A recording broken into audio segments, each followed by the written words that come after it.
네, 반갑습니다. 안경상입니다. 오늘은 내용이 많기 때문에 더 빠르게 좀 말씀을 드리도록 하겠습니다.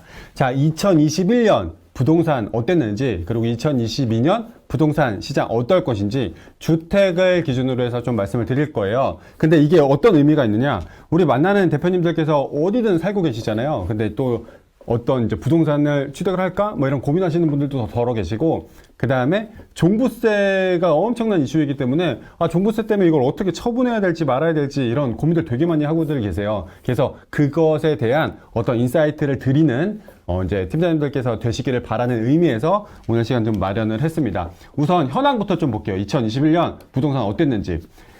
보시면은 수도권 주택시장 추이 보이시죠? 제가 이제 체크한 부분 위주로 좀 말씀을 드릴게요. 체크한 거 보시면은 최근 거의 6개월, 7개월 동안 엄청나게 가파른 속도로 올랐어요. 주택시장이 엄청나게 많이 올랐다. 수도권 주택시장은 굉장히 많이 올랐다. 이렇게 보시면 될 것 같고, 지역은 어땠을까요? 지방은 어땠을까요? 지방도 이 초록색 부분이 이제 수도권이거든요. 수도권 밑에 이 빨간색으로 된 게 이제 5대 광역시 중심으로 된 매매 실거래예요. 매매된 이제 실제 거래 지수인데, 수도권 대비해서 굉장히 많이 덜 오르긴 했지만 이제 11% 수준으로 수도권 수준의 반 정도는 올랐다, 이렇게 보시면 될 것 같고, 밑에는 지방 전세가예요. 지방 전세가도 꾸준히 올라가고 있다, 이렇게 보시면 될 것 같습니다. 자, 이제 우리가 매매가 대비 전세가 비율이 어떤 의미를 갖고 있는지가 되게 중요한데요.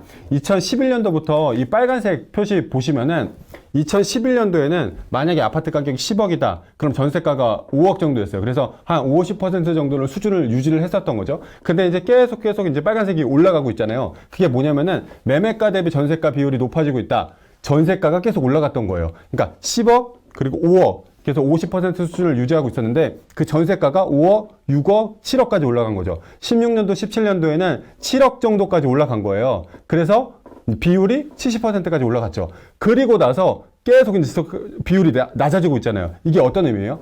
전세가는 7억으로 고정이 됐는데 매매가가 10억에서 10억, 11억, 12억, 13억, 14억까지 올라간 거죠. 그래서 최근에는 전세가 비율, 매매가 대비 전세가 비율이 50%까지 내려갔다, 이거예요. 그 다음은 어떻게 될까요?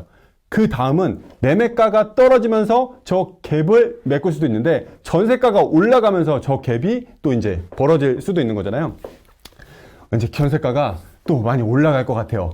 2022년 내년 8월을 기점으로 해서 전세가가 많이 올라갈 거라는 이제 많은 이제 분석들이 나오고 있는데, 그거는 이제 뒤에 가서 좀 말씀을 드릴게요. 자, 그리고 수도권 내 지역 격차가 이제 점점 벌어지고 있다, 이런 내용인데요.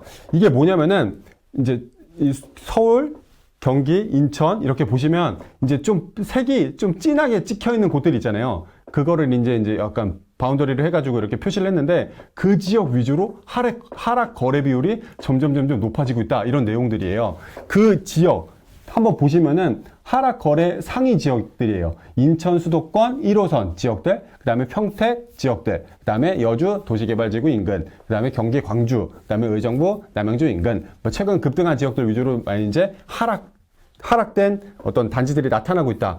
그래서 서울 같은 경우에는 19년도부터 21년까지 실거래들 있잖아요. 실거래 중에서 실제 거래된 사례들 중에서 한 10%, 14% 정도가 하락이고 나머지는 다 상승이나 보합이었거든요. 근데 그 비율이 점점 높아지고 있다. 그러니까 하락되는 지역들이 생겨나고 있다, 이렇게 보시면 될 것 같아요. 그리고 수도권 급등락 지역 주택 비교하는 건데요. 20% 이상 초과 하락된 아파트 분포도예요. 저기도 이제 첫 번째 사진 보시면은 인천이랑 이제 경기 외곽 지역으로 해서 좀 색깔이 좀 진하게 표시가 되고 있잖아요. 그러니까 저런 지역들은 지금 실거래가가 하락돼서 나타나는 아파트 단지들이다, 이렇게 보시면 되고, 옆에 있는 거는 실거래 상승 아파트 분포도예요. 이 보시면 잘 보시면은 색깔이 진하게 찍혀 있는 곳들이 어디죠? 네, 수도권 외곽 지역들 중에서 GTX A노선, B노선, C노선이 통과하는 지역들이에요. C노선, 수원, 동탄, A노선, 동탄, 이렇게 해서 빨간색으로 표시된 지역들, 뭐 동탄, 용인, 성남 이런 지역이 좀 진하게 되어 있고, 저 위쪽으로는 이제 파주, 킨텍스, 대곡 이쪽으로 좀 진하게 되어 있죠. 그다음에 인천, 송도, 인천 시청 이쪽으로 좀 진하게 되어 있고, 이제 평내 이쪽 남양주 쪽으로 좀 진하게 되어 있고, 이제 3호선 의정부, 덕소, 양주 이쪽으로 좀 진하게 되어 있는 것 같아요. 자, 그래서 지금 아파트는 GTX 노선을 따라서 이제 많이 올라갔다. 이렇게 보시면 될 것 같아요. 그래서 이제 2021년 한번 보시면은 주택을 너무 많이 규제를 하다 보니까 사람들이 어느 지역으로 턴을 했냐면 오피스텔로 턴을 했어요. 그래서 최근에 제가 지난번에도 말씀드렸던 것처럼 파주 운정에 있는 어떤 오피스텔이 분양가가 9억에 분양을 했는데도 불구하고 굉장히 많은 사람들이 들어갔다. 이 뉴스에서만 볼 수 있던 것처럼 서울 오피스텔 가격은 계속 올라가고 있어요. 경기도도 오피스텔 가격이 계속 올라가고 있다. 왜냐하면 우리가 서울이나 경기도에서 집을 한 채 갖고 있는데 한 채를 더 살려고 해요. 이게 아파트라면 조정지역 내에 두 채가 되는 거니까 취득세가 8%에 해당이 되고 세 채할 경우 12%에 해당이 되는 거잖아요. 근데 오피스텔은 어떤가요? 오피스텔은 지금 주거로 특정이 되지 않았잖아요. 그래서 건축법에 적용을 받아서 오피스텔은 취득세가 4.6%로 픽스가 되다 보니 사람들이 많이 오피스텔 쪽으로 턴을 했던 것 같아요. 그래서 오피스텔 인기가 많았다. 이렇게 보시면 되고, 그 다음에 지방광역시 내에 공시지가 1억 원 미만의 주택이 굉장히 높아졌다. 보통은 우리가 이제 1억 미만, 그리고 1억 초과, 뭐 이렇게 거래 규모대별로 이렇게 이제 거래 사례들을 많이 평가를 하다 보면은 10에서 한 20% 수준에서 1억 미만의 거래들이 이루어졌거든요. 지금은 2021년 이후에는 30% 훌쩍 넘는 구간에서 거래가 이루어졌다. 왜냐면 취득세 중과에서 배제됐기 때문이다. 이렇게 보시면 될 것 같아요. 자, 2022년의 전망의 주요 변수는 세 가지로 보시면 될 것 같아요. 일단 거시경제 측면에서 금리 이슈가 있을 거고, 두 번째는 실질적으로 수요가 어떻게 되고 공급이 어떻게 되는지에 대한 내용을 잘 보시면 될 것 같고, 마지막으로 내년에는 이제 대선과 이제 지방선거가 있잖아요. 그래서 정치 이벤트가 어떻게 되는지에 따라서 이제 부동산 가격이 어떻게 되는지 한번 보시면 될 것 같은데, 우선 기준금리 인상이 되면 아파트 가격은 어떻게 될까요? 보통은 하락을 하죠. 이 한국은행에서 발표된 보고서에 의하면 기준금리가 25pp가 올라가게 되면 주택가격은 0.25%포인트가 이제 내려간다. 이렇게 보고, 어떤 보고서에 의하면 시드금리, 이제 단기물 있잖아요. 시드금리가 1%포인트가 올라가게 되면 주택가격은 6개월 내로 1.68%포인트가 하락하게 된다. 뭐 이런 식으로 되는 거죠. 근데 우리가 봤을 때 기준금리가 인상될 여지가 한두 번 정도 있다고 하잖아요. 그럼 주택 가격이 이제 내려갈 여지가 있다. 이렇게 보시면 될 것 같고, 근데 부동산 같은 경우는 다른 상품들과 달리 중장기적인 성격을 띠기 때문에 10년물 수익률과 유사한 흐름을 나타내고 있죠. 그래서 10년물 수익률이 올라가게 되면은 부동산 가격도 올라간다는 이런 내용의 장표입니다. 그래서 단기적으로는 금리 인상 이슈가 있어서 주택 가격이 하락될 것 같지만 중장기적으로 봤을 때는 부동산 가격은 올라간다. 이렇게 보시면 될 것 같고, 그 다음에 수요 공급인데요. 수도권 신축 아파트가 굉장히 많이 없긴 해요. 진짜 굉장히 많이 없어요. 보통 우리가 수도권 서울 지역에 특히 살려면 맨날 이제 구축에 살아야 되잖아요. 신축 아파트가 되게 희소하기 때문에 신축 아파트로 들어가려는 사람들이 굉장히 많아요. 그러니까 수요가 많다는 거죠. 근데 공급은 없는 상황인 거고, 그래서 신축 아파트 가격이 계속 올라가고 있는 상황인데, 서울은 1년에 내가 이제 신규 아파트를 수요하겠다는 수요가 한 4만 가구 정도 되거든요. 근데 옆에 이제 공급 보시면은 2만, 3만 가구밖에 안 돼요. 그러니까 수요가 초과죠. 초과 수요일 때는 가격이 올라가는 그런 이제 수요 공급 곡선에 따라서 그렇게 되고 있는데, 서울은 이제 계속 이제 공급이 부족하다. 이렇게 보시면 될 것 같아요.